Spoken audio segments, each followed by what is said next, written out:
and welcome to the first in a series of 5 podcasts created by IMCD.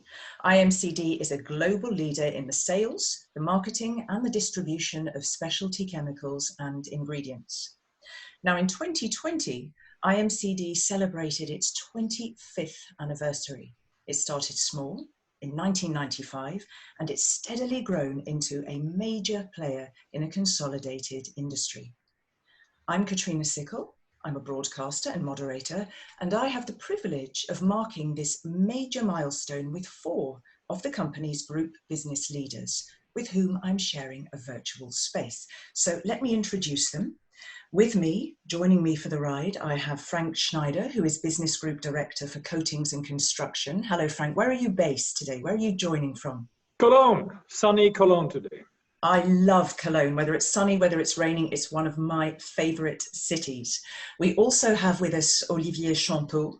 He is Business Group Director of Advanced Materials. Hello, how are you? Good morning, joining from Paris. Joining from Paris with a very illustrious backdrop, I see. Many floors up, I think. Exactly. And a sunny day there too. Marco Madahu, who is Business Group Director of Lubricants and Fuels. You are joining us from where, Marco? Milan. Hello, buongiorno. Hello, buongiorno. That sounds very Eurovision Song Contest. I appreciate it. And of course, the 4th gentleman we have here, who is the Business Group Director of Synthesis, is Fikri Alemdaroglu. Fikri, I knew I would do that with your name. I'm so very sorry. Where are you? You made it very well, Katrina. I'm joining from Cologne, Germany as well. A sunny day today, yeah. Okay. In a different office to Frank, I see. Exactly. So welcome, gentlemen. It's a pleasure to have you with me. And of course, over the course of this 5-episode series, I'm going to give you the opportunity to distill some of your considerable expertise and experience and spill the beans on the IMCD approach to some of the biggest issues that are impacting the industry today. So what are those? Well, you know that today we are talking growth. Together we are going to identify the unique IMCD ingredients that make up its, what should we say, its business model for success. But we are also in the other episodes going to tap into talent, the importance of that well-known phrase, a company is only as good as the people it keeps.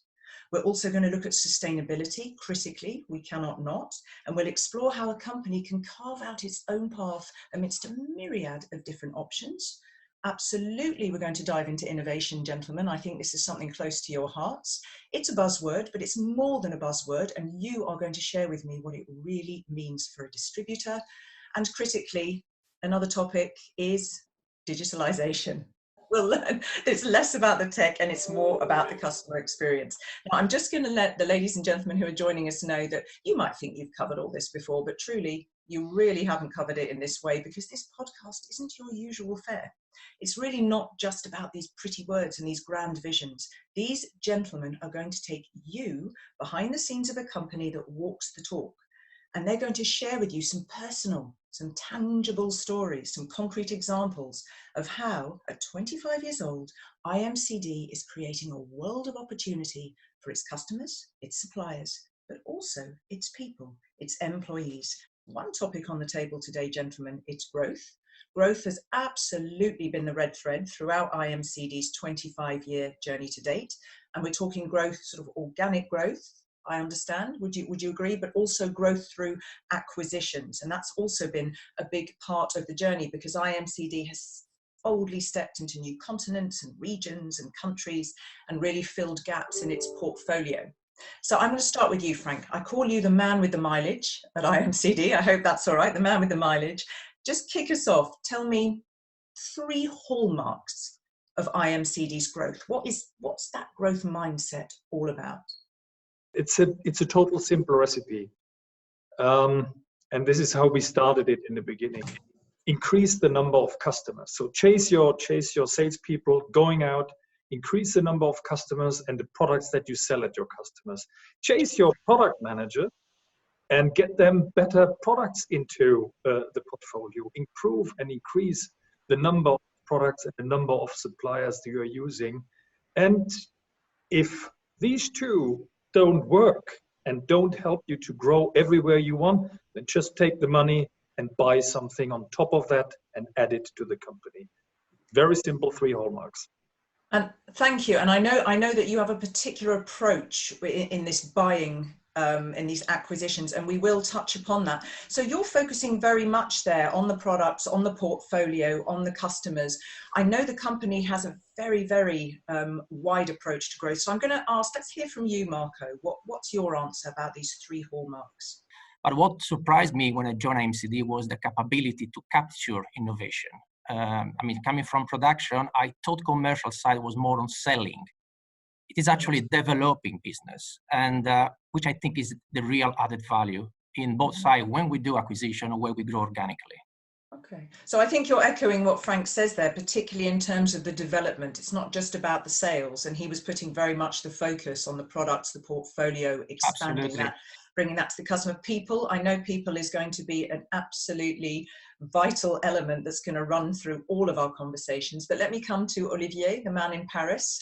What do you think of those 3 particular hallmarks of IMCD's growth? Well, what the man in Paris would say, you know, having worked in also different companies, and I had the privilege to work in Asia and in Latin America. So, and being fairly recent in the company, I would say that for me, the striking part, first of all, is you recognize that as a distributor, if you want to grow, it's all about top line growth.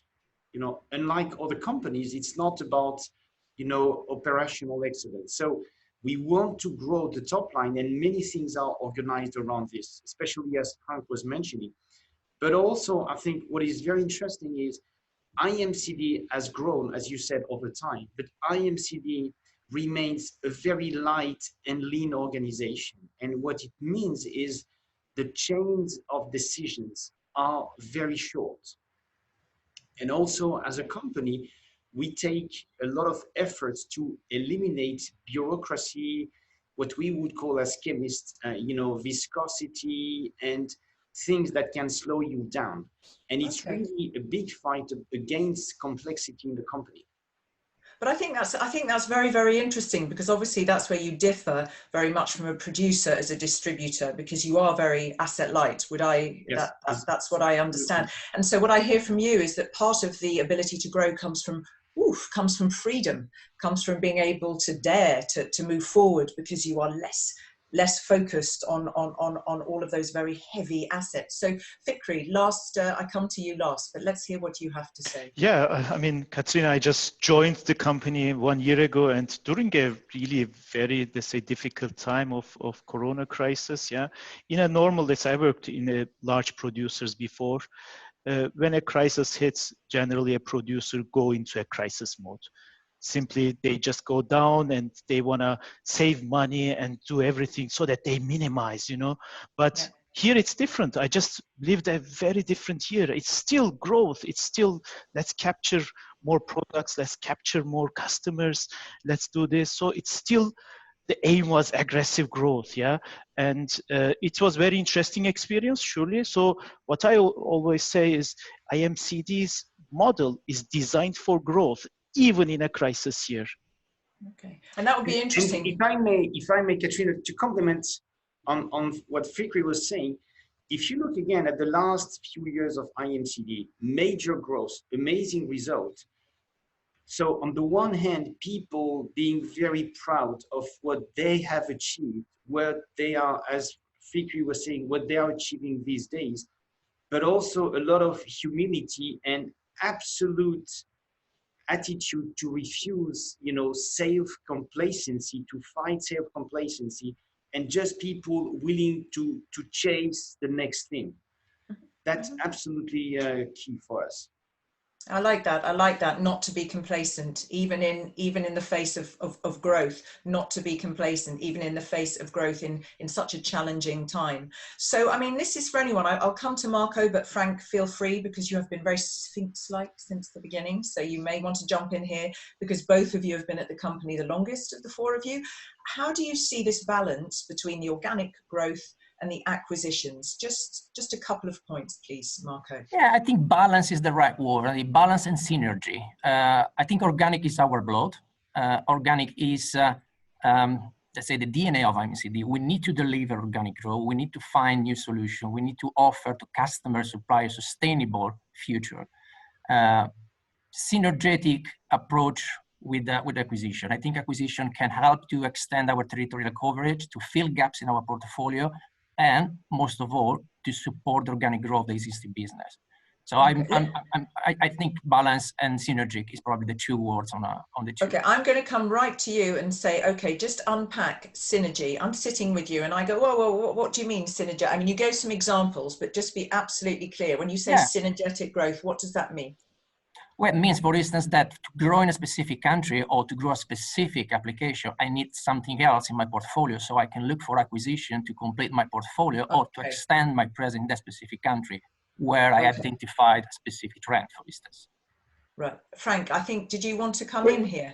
Yeah, when you look at as I said before, with your organic growth, then you have to see how can I fuel it? How can I accelerate it? And sometimes acquisitions can be accelerators. It's also, we wanted to become a global player. Now you can't expect that a supplier gives you a business in a country where you have absolutely no structure, no expertise, no nothing. Entering new markets, and we did this very much in the past 10 years. Our globalization drive was much higher than in the 15 years before. We did a lot in going into Asia and Asia Pacific. We did just recently also into the Middle East. And when you look at the Americas, it was a pure startup operation where we went into acquisitions. We could not have done it organically. But immediately when you are there with something, then you have to immediately put our DNA, as Marco rightly said, the IMCD DNA of organic growth into it, and Olivier also rightly said this. It's then going after customers, it's then going after your portfolio, and normally when you are settled in the market, we don't need acquisitions to fuel our further growth. But sometimes, and here again, Marco rightly said it, sometimes it's just synergetic because you can optimize your portfolios. And perhaps in adding other companies.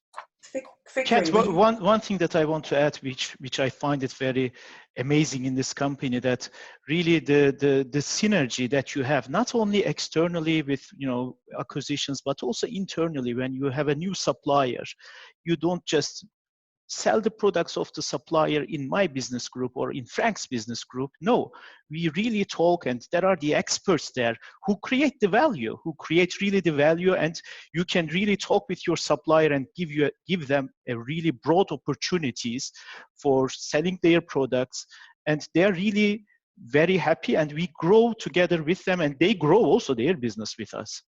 I think that's very interesting, and I was going to come to that later, and I'm glad that you've put it out there beforehand, that part of your growth is, of course, you working with your suppliers and customers and ensuring their growth. You're not going to grow without that synergy, without that dynamic and that relationship. That's very clear. Thank you, Frank, for explaining when and how the acquisition element complements the organic growth. And you said there, acquisitions can be accelerators. And I just want to focus in with you, Olivier, if I may, on what do you need to think about when you consider an acquisition. So I'm not talking about just, markets and the credibility that you need from the supplier in a particular area, but are you just going to buy any company?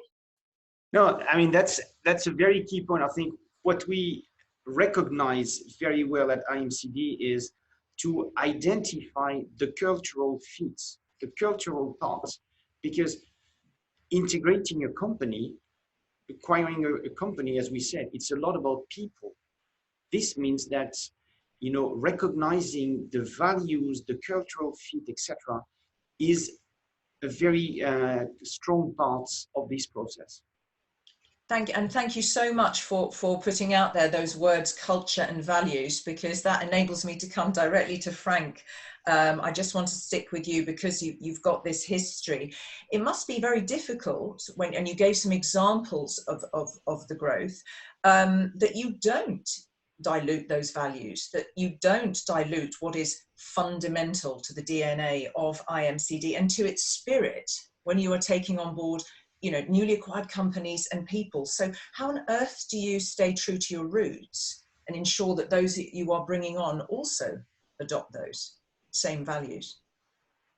I think we put this all together, Katrina, or we started to put Europe together in the first 10 years of our existence. And there it was already a stretch because it was a conglomerate of companies that had never worked together before. And it was about people who never worked before. In the first 10 years, we also immediately tried to create this DNA and to create this common spirit and understanding. And then we rolled it out. And in Europe, we were quite successful. And then came the challenge that we went outside of. We went into Eastern Europe, from Western Europe into Eastern Europe.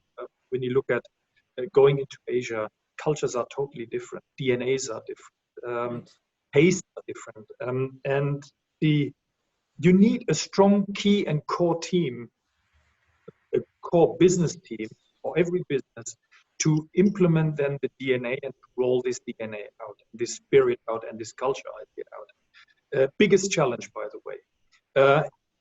I believed it would be easier if you do it in countries where you already are existing and you add something, because you close there and you can just amalgamate it. Totally wrong. You need to understand the DNA and the culture of the company you acquire. And then you have to try to adjust it to yours. And then you have to put it together. And we just had such an experience in the past 3 years where we made a big acquisition here in Europe. And all of us in this round, except of Fikri, were involved in this integration process. And it was really difficult to get the DNAs together. Now I thought, then maybe it's better you have something, you acquire something in an area where you had nothing before, let's say Americas, and then it will be easy to integrate because you can just let it go and slowly, even worse because there you're so far away, and you don't even have this direct influence on that. Here we had to learn our lessons. We have to be then also very hands-on with our business teams and try to create this, even on a longer distance, this narrative or this the story that makes us strong to really implement. It would say it takes energy, I would imagine. I mean, we live in a world where people sort of love to do the big splash and love to talk about, and then when it actually comes to rolling up your sleeves and making sure stuff happens. So you said there, it takes time, it takes patience. I would argue it also takes a hell of a lot of energy, consistent energy. We have got off to a roaring start, gentlemen. I thank you so much for that. I'd like to remind our viewers and our listeners that this is indeed the first in a series of 5 podcasts that are tackling some of the big topics impacting the industry today. And the podcasts are just part of what I call a smorgasbord of activities launched to celebrate, I love that word, you can not often crowbar that word in, so I often do, to celebrate IMCD's 25th anniversary. If you'd like to get in touch to discuss or to make your voice heard on any of the topics in our episode, then just send a message. podcast@imcdgroup.com. And if you'd enjoyed the chat today, then of course, please join us in our next episode. Gentlemen, we are going to talk talent. Now, we've heard the importance of people to IMCD, diverse backgrounds, genders, nationalities. They are absolutely at the heart of the success of the company. And you welcome, as I heard from Fikri, very curious candidates with dynamism and this desire, this appetite to dare. But with a shortage of skilled workers globally, and of course, more competition, you know this better than I, to attract the best, what should a company's talent management strategy look like? Well, find out how IMCD is really creating a world of opportunities for top talent in our next edition. See you then. Goodbye.